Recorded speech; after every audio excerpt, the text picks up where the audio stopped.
Hello everybody, this is my 40th review of films to come out in 2025, and today I am talking about The Bad Guys Part 2. This was directed by Pierre Perifel, who also directed the first Bad Guys film. This will mostly be a non-spoiler review, but I will give you a warning for a very brief spoiler section near the end of the video.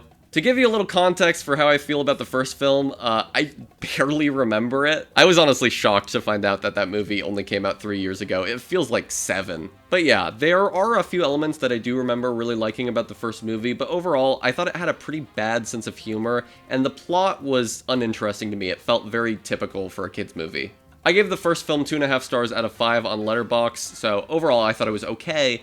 But with this new film, based on the trailers, it just kind of looked like more of the same to me. I really wasn't that interested. But would I recommend The Bad Guys 2? I think I actually would. That is if this looks up your alley. If you like kids animated movies, I think this might be my favorite of the year so far. It definitely has its issues, it shares a lot of those issues with the first movie, but overall I thought this was a noticeable improvement. And even the things I didn't like about it were never ruining the overall experience. Honestly, my biggest criticism with this movie is that everybody's telling me I look like this goddamn shark in this Italian disguise. I guess we're the only people you can make fun of these days.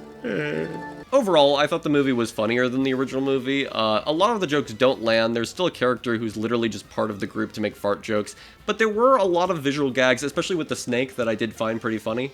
There were some situational jokes that I thought were funny. There were some gags with the human characters that I thought were funny in an absurd way. And there's one joke at the end of this movie that I honestly thought was hilarious. I thought it was awesome. I loved how much they committed to it. I honestly think they should have committed to it even more. And I'll tell you how in the spoiler section. One thing that I mentioned about the first movie earlier is that I thought it was a very typical kids animated movie story-wise. And in many ways, this is the same. Heist movies are pretty common in animation, stuff like Over the Hedge, Despicable Me, The Nut Job, Fantastic Mr. Fox. The whole villains turning good or flip-flopping from good to bad, feeling like they're being pigeonholed into being bad, reminds me of stuff like Despicable Me, the Shrek films, Megamind, maybe a little bit of Wreck-It Ralph, maybe a little bit of Zootopia, maybe a little bit more of Fantastic Mr. Fox, and a tiny bit of The Nightmare Before Christmas. I don't really consider this a spoiler, and it's on the poster, so it's definitely not a spoiler, but there is a female counterpart crime group in this movie, which I also feel like is kind of a trope in kids' movies. There's even a line, something like, "We're the bad guys, are these the bad girls?" or something, and that just kind of feels typical of kids' animated movies like Alvin and the Chipmunks, the Squeakquel. They have the Chipettes. Zootopia, Fantastic Mr. Fox, and while I don't think it's as influential as those films, The Wild Robot, which I did a review for earlier, I think I said this about this film as well.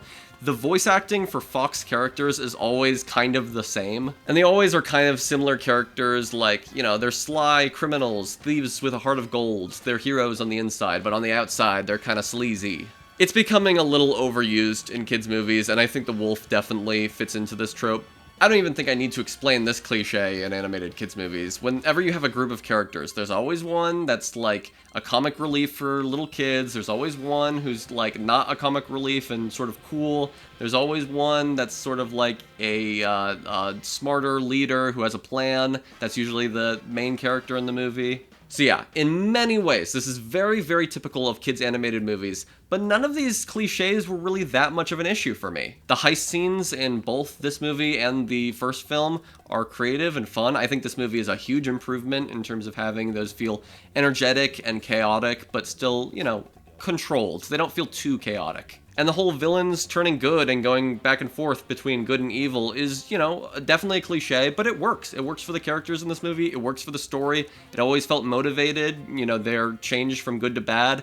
And in general, I felt like the twists and turns in this movie were, you know, not super duper predictable. They're not, like, shocking, and a lot of them I did see coming, but it's not so egregiously obvious like a movie like Elio that I talked about this summer. I couldn't predict the ending of the movie by the start of the movie. In a couple elements I could, but in a lot of ways I actually was surprised by some of the twists and turns the story took. And the voice acting from the Wolf character by Sam Rockwell is good, and I understand why the characters are written like that, to be sly and sneaky. It's a character trait that we just associate with foxes especially, and a little bit with wolves. So yeah, I think that stuff is fine. Honestly, the only bad voice acting in this entire movie I thought was from Danielle Brooks. She plays a character called Kitty Cat in this movie, and I like her voice. I think it's a fitting voice for the character, but boy, does she have no range in terms of tone and emotion. I haven't seen that many films she's been in. I've heard she's a good dramatic actress, but man, she was really not working for me in this movie. There's one scene where she has to give a long monologue in this movie, and I was like, oof, this is not good voice acting. The first movie had a little bit of that Spider-Verse style where it would become a little comic strippy or almost like anime-like, and the action, like speed lines, whatever you call that, or, you know, like changing animation styles for just a second. Like sometimes the movie will go 2D to be expressive for like a second.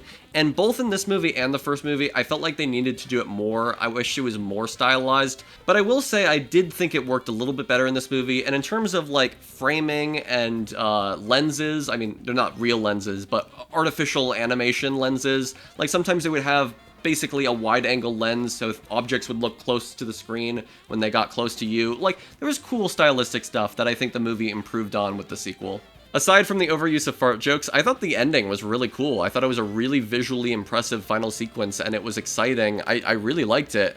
In general, I liked the movie more as it went along. Like, during the start, I was kind of worried. I thought it would be very similar to the first film. I thought it felt very mediocre in a similar way, but by the end I really was enjoying myself, and I honestly would be excited to see what they do next with these characters. I feel like if they keep improving, which, you know, I don't know if they will really outdo this film with a third film, but if they did, I think they could make something really great with a third movie. In general, there was a lot of visually impressive sequences of action. My favorite was the wrestling scene. It was also my favorite in terms of music. This movie is kind of known for having a modern soundtrack that's sort of fun. Sometimes it makes me cringe, especially in the first movie. Some of the song choices were just like a little not fitting for me, but in this movie it worked a little bit better for me, and I also really liked the score by Daniel Pemberton. His score during that wrestling match was really great, and it had a great visual gag at the end, and he's a good composer. He did the Eddington score as well, which I thought was really good. Alright, let's get into spoilers. If you don't want to be spoiled, skip this section of the video, but I thought in terms of writing, there's a reveal where the wolf character had a hat with a camera on it, and they set it up in a way where you thought it was going to be part of a heist sequence.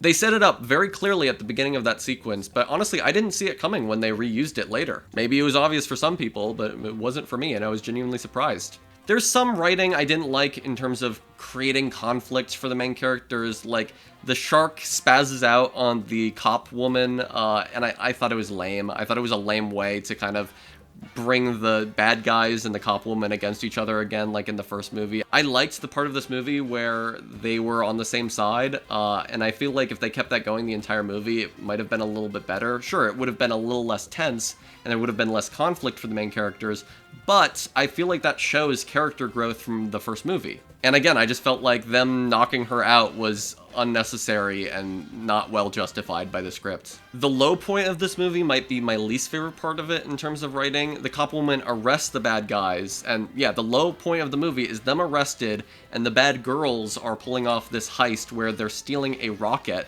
and they're like, you gotta believe us, you know, they're stealing this rocket. And when the cops find the bad guys, it's because someone called them and told them that they were like handcuffed with these gold handcuffs on like the ceiling of this room in the middle of nowhere. And it's like, wouldn't the cop characters like question, like, are they being set up? What's happening here? It felt a little too dumb for the movie for me.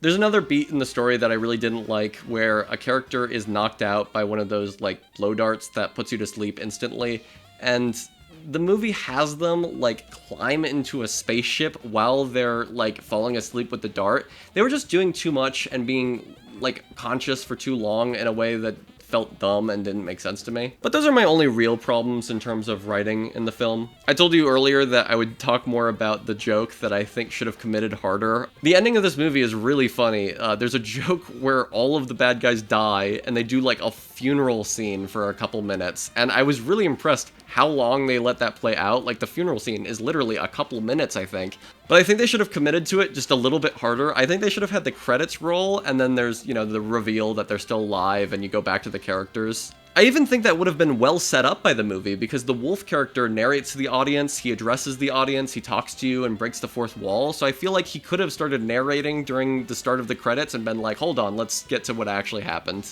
But overall, yeah, I really enjoyed this movie. I thought it had a better story and better pacing and more style and a better score and soundtrack, and there's just a lot of things I thought were a big improvement over the first films. So yeah, just no more fart jokes in these kids' movies, especially really unfunny ones, like in this one.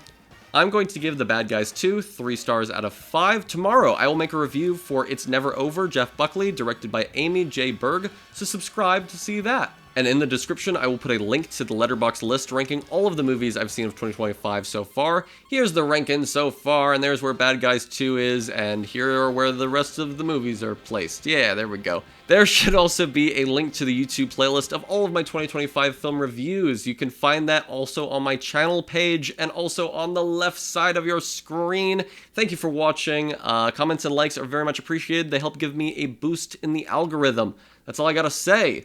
See ya.